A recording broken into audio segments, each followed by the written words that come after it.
Overnight, on Patreon, a number of us have been discussing these spikes that appeared in the first nanoseconds of an atomic explosion. They're really interesting, and they've opened a Pandora's box and a rabbit hole to jump down into, which goes all the way to plasma and Rendlesham Forest. Let me tell you that backstory today.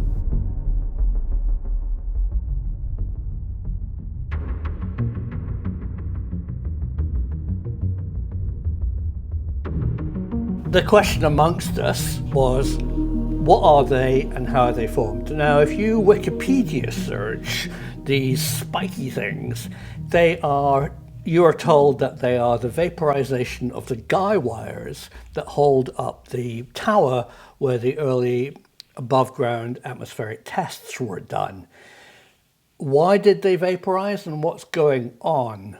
Well, it turns out it's way more complicated than that, and way more fascinating, and has an immense influence over the modern world.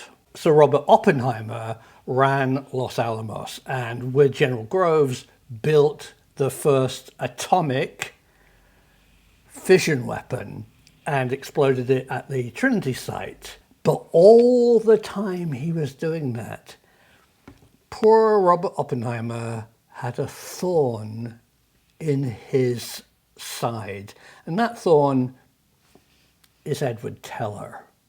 A genius, but a pest. Okay, the fission weapon was what Los Alamos was commissioned to make, a bomb.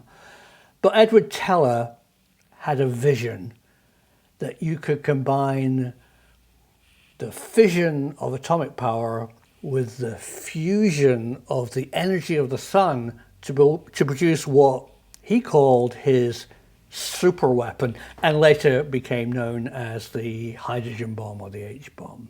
Teller did everything to undermine Robert Oppenheimer. In the end, he even told the US government that Oppenheimer wasn't trustworthy, and Oppenheimer lost his secret status because of this man. He did it for a totally selfish reason. He just wanted his hydrogen bomb, to be funded by the government. So after World War II, Teller went to work and run the Lawrence Livermore Laboratory in California, where he took all his weapon technology and built hydrogen bombs, as we know, and eventually they worked devastatingly. So what's all this to do with the spikes on these nanosecond exposures of early atomic explosions?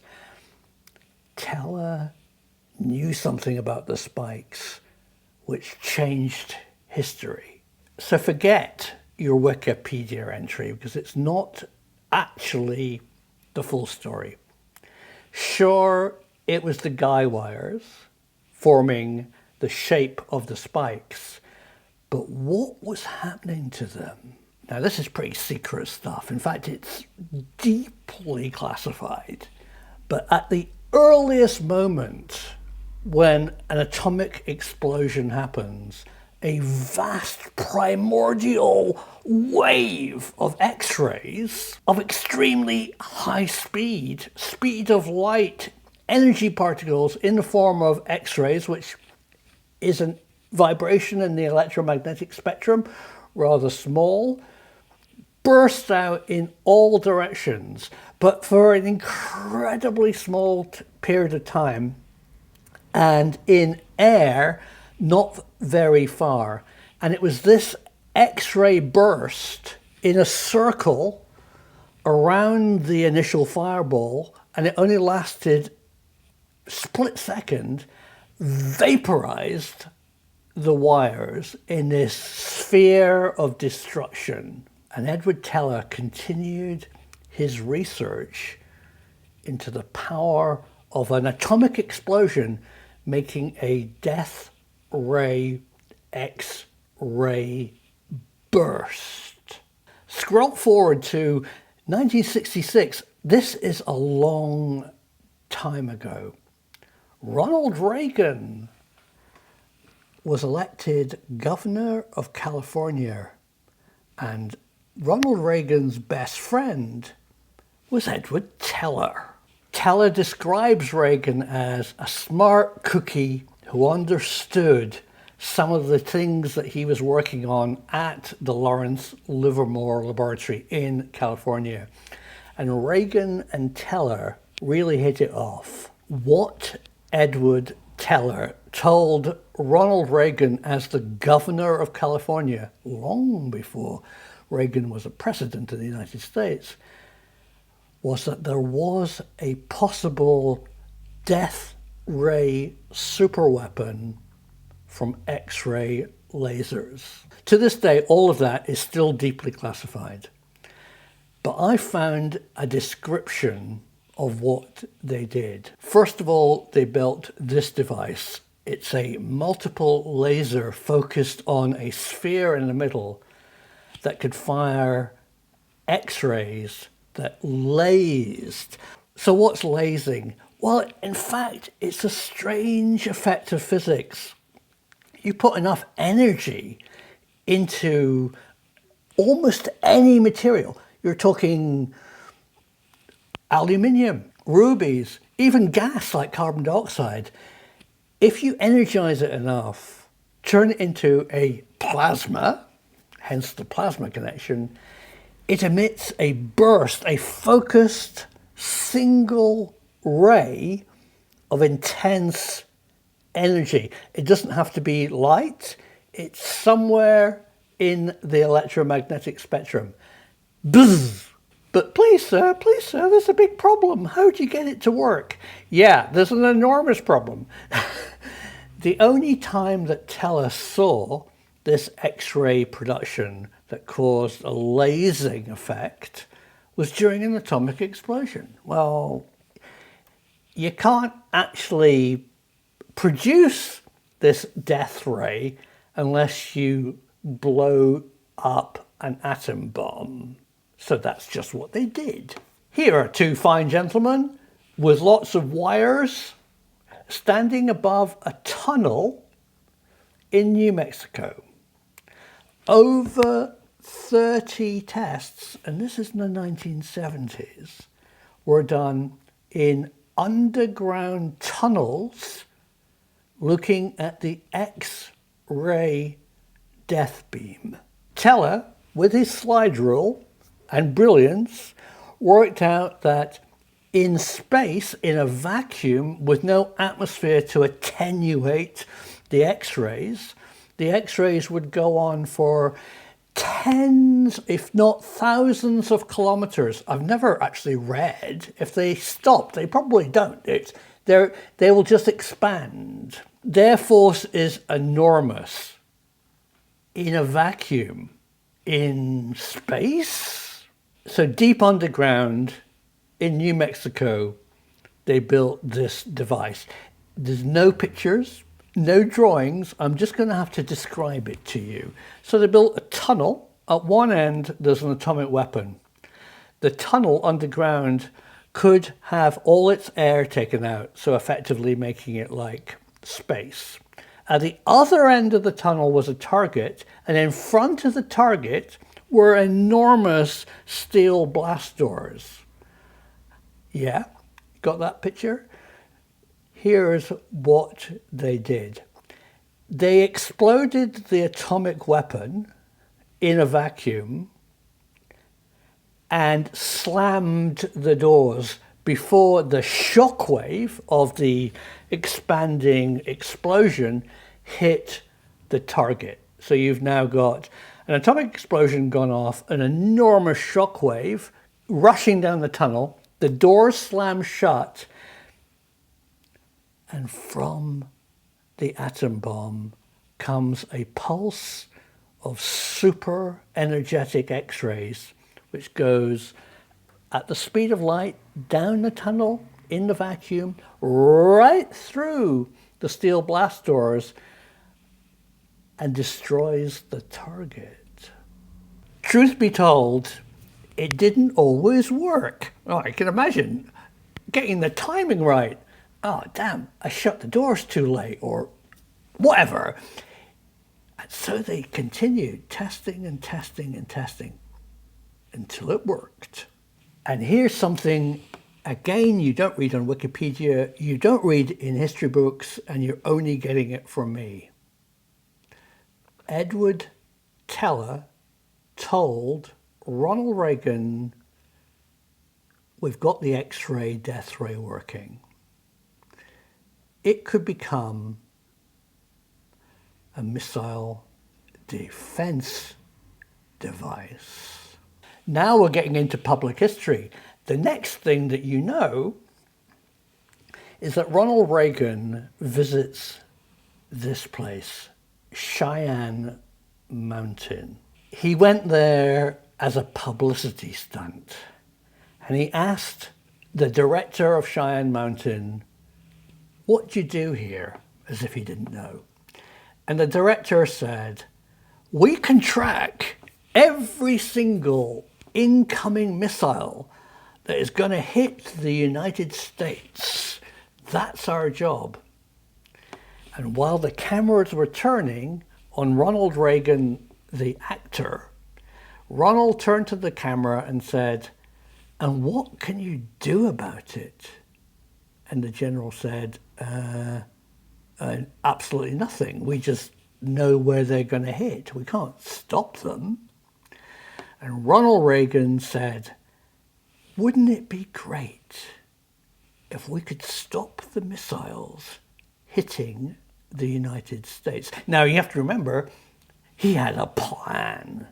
So now President Ronald Reagan addressed the nation, supposedly introducing the concept of missile defense, but all the time the president knew he had his friend Edward Teller's technology in his back pocket. Let me share with you a vision of the future which offers hope. It is that we embark on a program to counter the awesome Soviet missile threat with measures that are defensive. I know this is a formidable technical task, one that may not be accomplished before the end of this century. Yet current technology has attained a level of sophistication where it's reasonable for us to begin this effort. I call upon the scientific community in our country, those who gave us nuclear weapons, to turn their great talents now to the cause of mankind and world peace, to give us the means of rendering these nuclear weapons impotent and obsolete. So funding for Edward Teller's X-ray spike missile defense system went ahead. The published cost of the Star Wars program was between 400 and 800 billion US dollars. The number one program was Edward Teller's, again, this is rather secret, Excalibur project. And Excalibur was X-ray laser Star Wars missile defense systems in space.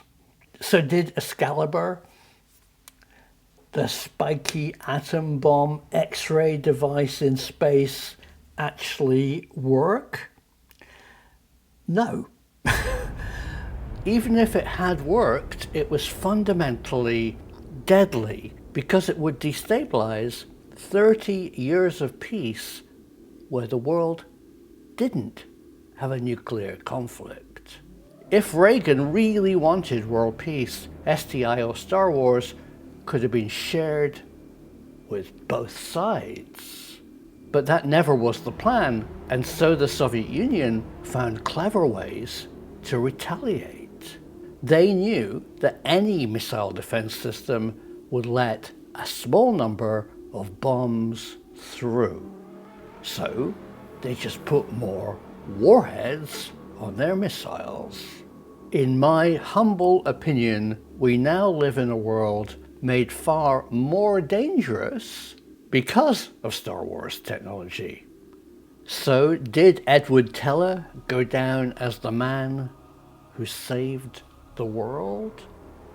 Edward Teller eventually got trashed by scientific advisors who looked at the program and said, it's good in theory, but the amount of power And the possibility also of, if you had this X-ray missile defense satellite up there, Russia could shoot it down. So they've destroyed it. So do you have two? They shoot them both down. I mean, it wasn't practical.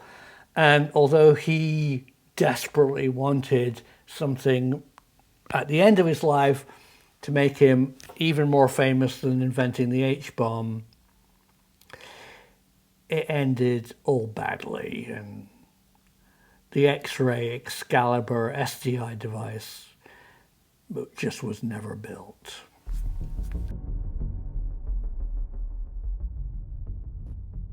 But other big projects were built. Star Wars funding opened Pandora's box.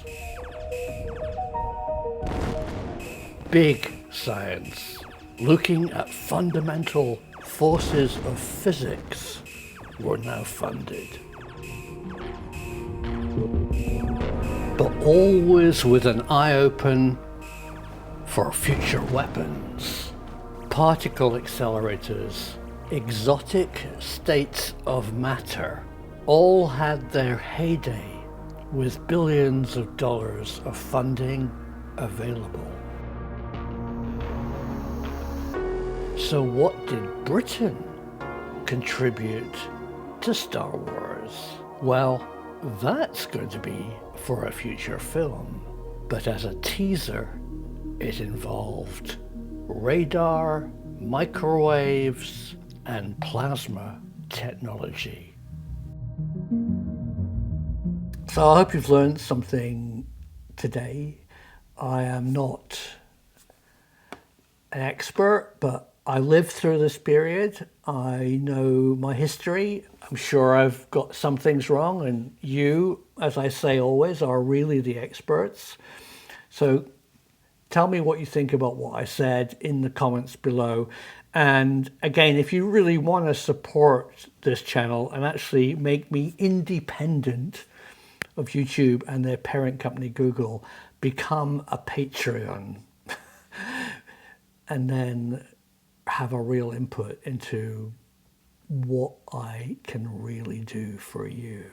The truth is out there.